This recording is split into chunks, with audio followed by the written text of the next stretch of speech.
பாருங்கள் பஸ் எப்படி இருக்கு பாருங்கள். ஒரு பக்கம் ஈஸ்டர்ன் ஃப்ளாக், இன்னொரு பக்கம் இந்த தலைநாடு ஃப்ளாக் நினைக்கிறது. அது அவர் நாட்டுப்பற்ற காமிக்குது. நான் பார்க்குற எல்லா பப்ளிக் டிரான்ஸ்போர்ட்லேயும் பார்த்தீங்கன்னா மேலே டாப்பில் லெஃப்ட் சைட் ரைட் சைட்லேயும் அவங்க ஃப்ளாக் வச்சுருக்காங்க. அதுதான் அவங்க நாட்டுப்பற்ற காமிக்குது. ரொம்ப ஹாப்பியாக இருக்குது அது பார்க்குறதுக்கு.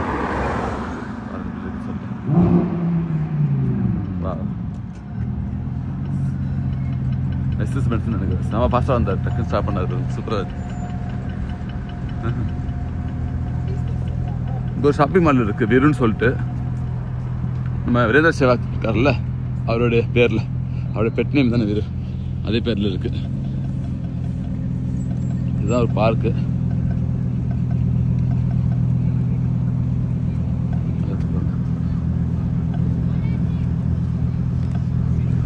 இந்த ஊரில் எந்த பக்கம் திரும்பினாலும் சர்ச் இருக்குங்க. எந்த பக்கம் திரும்பினாலும் சர்ச் இருக்கும். அது வந்து வேறு வேறு டினாமினேஷன் சரி சர்ச் இருக்கு. கிறிஸ்டியன் பாப்புலேஷன் அதிகமாக இருக்குது. ஆல்மோஸ்ட் 90% கிட்ட.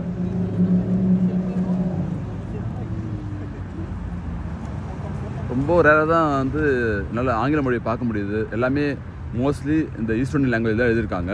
இங்கே பாருங்கள், ஒரு அழகான ஒரு மானுமெண்ட் வச்சுருக்காங்க. பார்க்கறதே அழகாக இருக்குது. ஆனால் ஒன்றும் புரியல எனக்கு.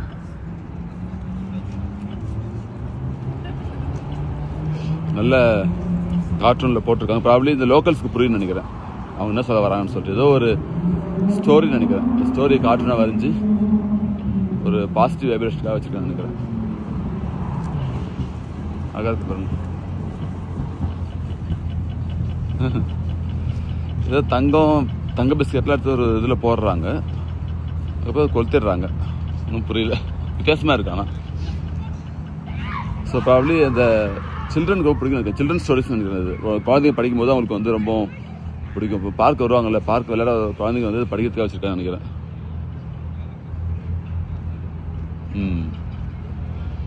அழகாக இருக்குங்க. கிரியேட்டிவிட்டி. மொழி புரியணும்னு அவசியம் இல்லை. அவங்களுடைய கலைநயத்தை பார்த்து நான் வந்து ஆச்சரியப்பட்டு போகிறேன்.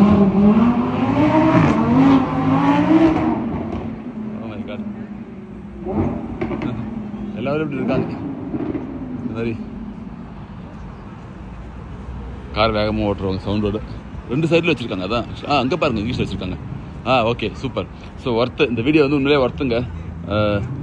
த first book in Estonian burns at the stake. இதுதான் அதுக்கு மீனிங் நினைக்கிறேன். இதுதான் வந்து அதனுடைய மீனிங் போட்டிருக்காங்க. பரவாயில்ல, ரொம்ப சந்தோஷம். ஆக்சுவலி இங்கிலீஷ்லேயும் வந்து ஒரு டிரான்ஸ்லேஷன் போட்டிருக்காங்க. அந்த சைட்லேருந்து பார்க்கும்போது இங்கிலீஷில் இல்லைன்னு நினச்சேன்.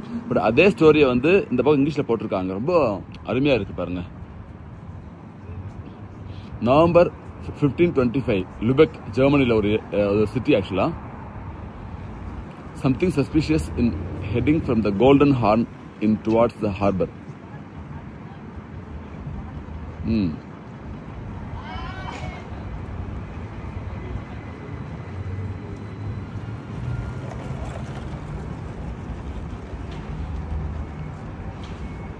நீங்களே படிங்க. நான் படிக்கிறத நீங்களே படிக்கும்போது உங்களுக்கு பெட்டராக இருக்கும்.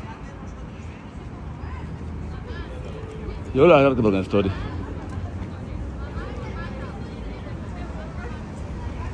இதில் சேட் பார்ட் என்னன்னா, the first known books in Estonian were burnt in Lubeck. ஜெர்மனியில் இவங்க ஈஸ்டோனியில் எழுத அந்த ஃபர்ஸ்ட் புக்கை வந்து கொளுத்திருக்காங்க லிபெக்கில். அதுதான் வந்து ஒரு சேட் பார்ட். அதாவது ஹிஸ்ட்ரின்னு சொல்லும்போது அதில் பாசிட்டிவ் பார்ட்ஸ் இருக்கும், நெகட்டிவ் பார்ட்ஸ் இருக்கும், சேட் பார்ட்ஸ் இருக்கும், பெயின் இருக்கும். ஸோ தங்களுடைய கலாச்சாரத்தை பற்றியும் தங்களுடைய பாஸ்ட்டை பற்றியும் ரொம்ப உருப்பான முறையில் வந்து இந்த ஸ்டோரி எழுதியிருக்காங்க. இப்போ அவங்களுக்கு வந்து சொல்லிக்கிற அளவுக்கு ஃபர்ஸ்ட் புக்கே இல்லை பாருங்க. அதுதான் ஒரு பெரிய ஒரு வருத்தமான விஷயம். பட் ஆனால் அதுதான் வரலாறுங்க. வரலாறு வந்து எல்லா நேரமும் சந்தோஷமாக இருக்கணும்னு அவசியம் இல்லை. எல்லா கண்ட்ரியுமே இங்கே எல்லா நாடுகளுமே ஒரு கசப்பான ஒரு வரலாறை கொண்டு இருக்கும். அதில் இதுவும் ஒன்று.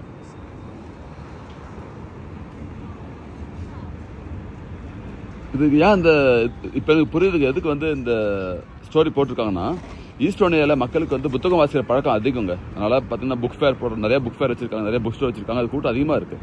இன்றைக்கி என்னதான் இன்னைக்கு மொபைல் ஃபோன்ஸ், டேப் எல்லாம் வந்தாலுமே, லேப்டாப் எல்லாம் வந்தாலுமே புத்தகத்தை பிசிக்கலாக வாங்கி புத்தகத்தை நேரடியாக வாங்கி படிக்கிற பழக்கம் வந்து ஒரு நல்ல பழக்கம். அது இவங்க இன்னும் ஃபாலோ பண்ணுறாங்க. அது ரொம்ப சந்தோஷமாக இருக்குது.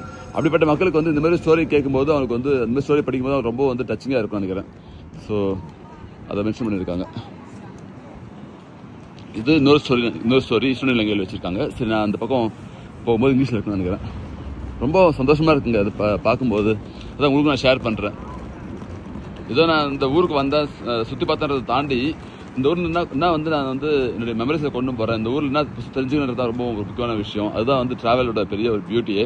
அப்படி பார்க்கும்போது இங்கே பாருங்க, waste paper or pages from oldest book in ஈஸ்டோனியா.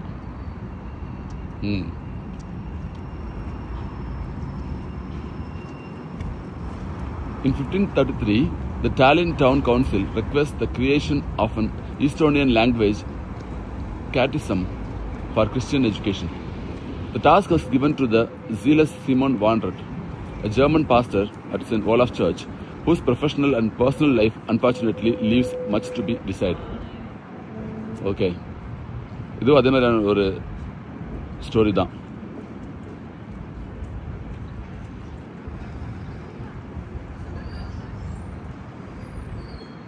The first, the end part actually, the first Estonian language book that is partially preserved today was printed in 1535. ஒரு பெரிய ஹிஸ்ட்ரிங்க உண்மையிலே எல்லாருக்கும் ரொம்ப கூஸ் பம்ப்ஸ், ரொம்ப ஒரு உணர்ச்சிகரமான ஒரு ஸ்டோரியாக இருக்குது. ஸோ இப்போ எனக்கு புரிஞ்சிச்சு ஆக்சுவலாக. இந்த மொத்த இதுவே பார்த்தீங்கன்னா வந்து ஒரு ஸ்டோரி தான், ஒரு ஸ்டோரி தான் வந்து போட்டிருக்காங்க. அதை பார்ட் பை பார்ட்டாக போட்டிருக்காங்க. பார்ட் பை பார்ட்டாக அதை வந்து இவங்க பிரித்து போட்டிருக்காங்க டிராயிங்கோட. ஸோ அதனால் ரொம்ப பெருசாக இருக்கும் நினைக்கிறேன். Handbook beyond the reach of time. பாருங்கள், ஒவ்வொரு இதுக்கும் ஒவ்வொரு அந்த பழையக்கும் ஒரு டைட்டில் கொடுத்து அதுக்கு ஒரு சாப்டர் மாதிரி பண்ணியிருக்காங்க. ரொம்ப எனக்கு பிடிச்சிருக்குங்க. The first much record tutorial of the Estonian language. Wow. நான் ஃபுல் இது படிக்கல, டைட்டில் மட்டும் நான் படிச்சுட்டு போகிறேன். ப்ராப்ளி இது இன்டர்நெட்டில் இருக்குன்னு நினைக்கிறேன். ரிசர்ச் நீங்கள் சர்ச் பண்ணால் கண்டிப்பாக தெரியும். ஸோ நீங்கள் பார்க்கலாம். The first ABC book. பாருங்கள், நான் ஃபஸ்ட்டு அந்த பலகை காமிச்சேன்ல, மொதல் பலகையிலேருந்து இப்போ நான் பார்க்குற பலகை பார்த்தீங்கன்னா 5வது பலகை. இங்கே தான் இந்த ஃபர்ஸ்ட் ஏபிசி புக்கை பற்றி பேசுகிறாங்க. ஸோ அழகாக இருக்குது. இதுக்கப்புறம் பார்த்தீங்கன்னா எனக்கு தெரிஞ்ச ஒரு 6-7 இருக்குன்னு நினைக்கிறேன். ஆமாம். A story book in Estonian. எப்போ? 1737. Wow.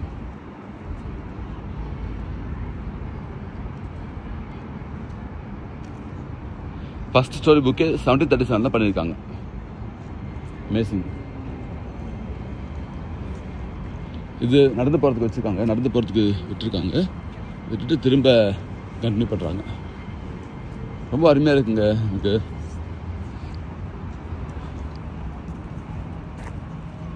News. The peasantry's own body of laws. In a way, it's a prelude to the new legislation of 1816 and 1819, which will abolish serfdom. Concept புதுசாக இருக்குது, எனக்கு புரியல.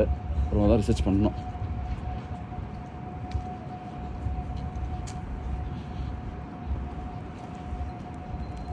The first cook book.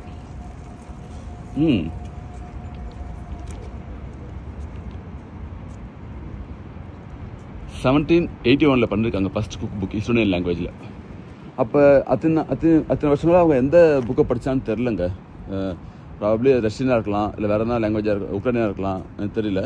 ஆனால் ஈஸ்டோனியன் லாங்குவேஜில் வந்த books பற்றி அவங்க பேசுகிறாங்க. ரொம்ப ஹாப்பியாக இருக்குது. Educational time keeping and journalism. Every Estonian language journalism is inspired by the ideas of Enlightenment philosophy, aiming to improve the lives of peasantry and broaden their horizons.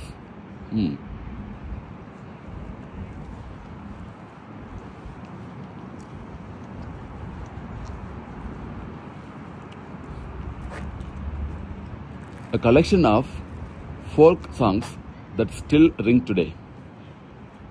While Herding, born into a family of farmer and a village schoolmaster, Jacob Hutt spends his youth in the midst of songs that accompanied the activities of peasantry during communal work, while picking berries at weddings Oh my God. The Estonian Postman. The Old Sittar is published in 7 volumes in 1875 to 1886. The opportunity for everyone to contribute unites the Estonian people. Wow. Merchants, school teachers, craftsmen, peasants. அருமுங்க. என்னுடைய இந்த வீடியோவோட நோக்கம் பார்த்தீங்கன்னா, ஒரு நம்ம ஊருக்கு வரோம், சுற்றி பார்த்து தாண்டி நமக்கு ஏதாவது ஒரு புது விஷயம் கற்றுப்போம். அதுதான் இங்கே நான் பண்ணிட்டு இருக்கேன். உங்களுக்கும் ரொம்ப என்கேஜாக இருக்குன்னு நினைக்கிறேன். ரொம்ப எமோஷனலான ஒரு ஹிஸ்ட்ரியை வந்து இவங்க கிரியேட் பண்ணியிருக்காங்க. My poetry is my love. Okay. In Estonian literature, Kodula's poems hold a pioneering and lasting significance. A work marks the beginning of the Estonian poetry tradition.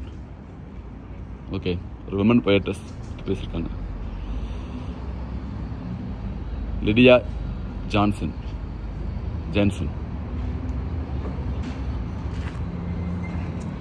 இதுதான் இங்கே இருக்கிற லாஸ்ட் பலகை. இதோட இவங்களுடைய பலகை முடியுது. என்ன சொல்லியிருக்கான்னு பார்க்கலாம். The adventure of the Declaration of Independence. Wow. Early February 1918, nationalist debates take place on the top floor of Estonia Theatre.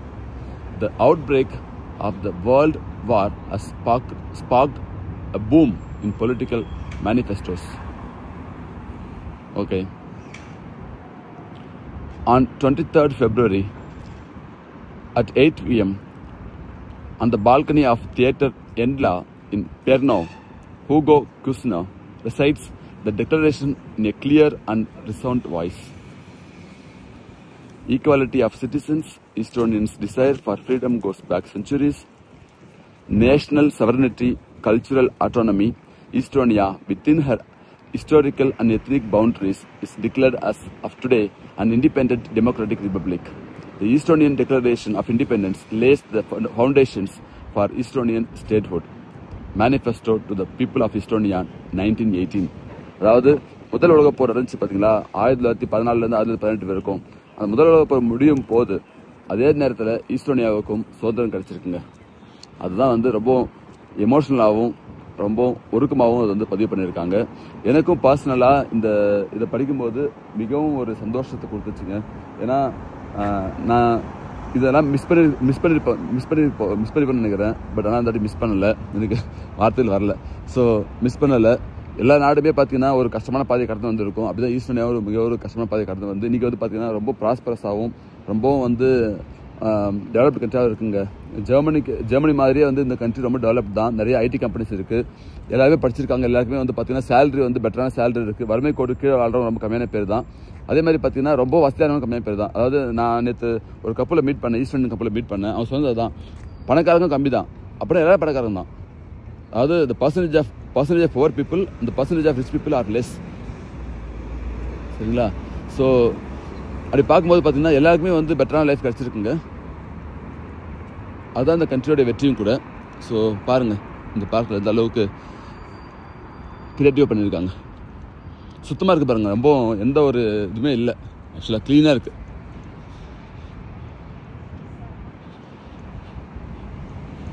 இந்த டேபிளே பாருங்களேன், இந்த சேரே பாருங்கள், இந்த மேசையை பாருங்கள், வித்தியாசமாக இருக்குது பாருங்கள். ஒவ்வொரு கண்ட்ரி ஒரு மாதிரி ஃபாலோ பண்ணுறாங்க. அது ஈஸ்டர்னியாவில் இந்த மாதிரி வித்தியாசமாக இருக்குது. ஆக்சுவலாக இது வந்து அவங்க ஸ்நாக்ஸ் வச்சு சாப்பிட்றதுக்கோ இல்லை புக்ஸ் படிக்கிறதுக்கோ தெரில, ஒரு ஸ்டாண்ட் வச்சுருக்காங்க பாருங்க.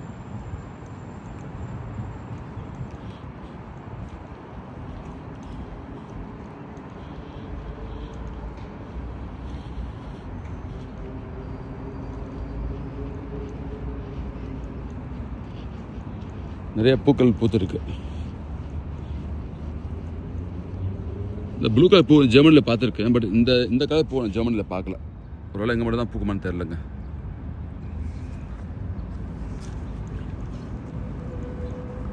பாருங்கள், மக்களுக்கு வந்து சூரியன் பிடிக்கும், சூரிய ஒளியில் உட்காரத்து பிடிக்கும். அதனால் எல்லாம் உட்காந்து விட்டமின் டியை வாங்கின்னு இருக்காங்க, ரிலாக்ஸ் பண்ணின்னு இருக்காங்க.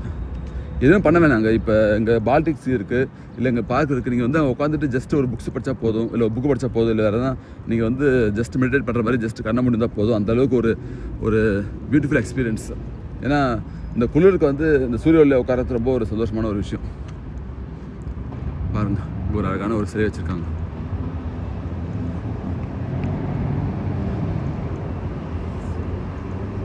இதோட பேர் எழுதியிருக்காங்க, எனக்கு சரியாக புரியல, வருஷம் மட்டும் புரியுது. 1878 1940 வரைக்கும் வாழ்ந்திருக்காரு.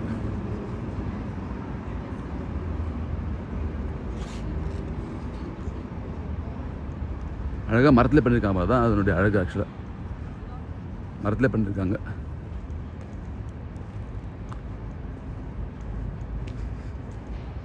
இந்த மாதிரி இந்த ஊருக்கு வர டூரிஸ்ட்டுக்கு வந்து ஒரு இன்ஃபர்மேஷன் வேணும், ஒரு வரலாறு பற்றி தெரிஞ்சுக்கணுன்னா வந்து இவங்க வந்து படிக்கலாம். புரியுது. The sculptures of Tammsaare park அதான் அவருடைய பேருங்க. இப்போ புரியுது. அதில் சரியாக தெரியல, பட் இங்கே பாருங்க, அழகாக இருக்கு. The monument of the Estonian novelist. Okay, இது ஒரு நாவலிஸ்ட்.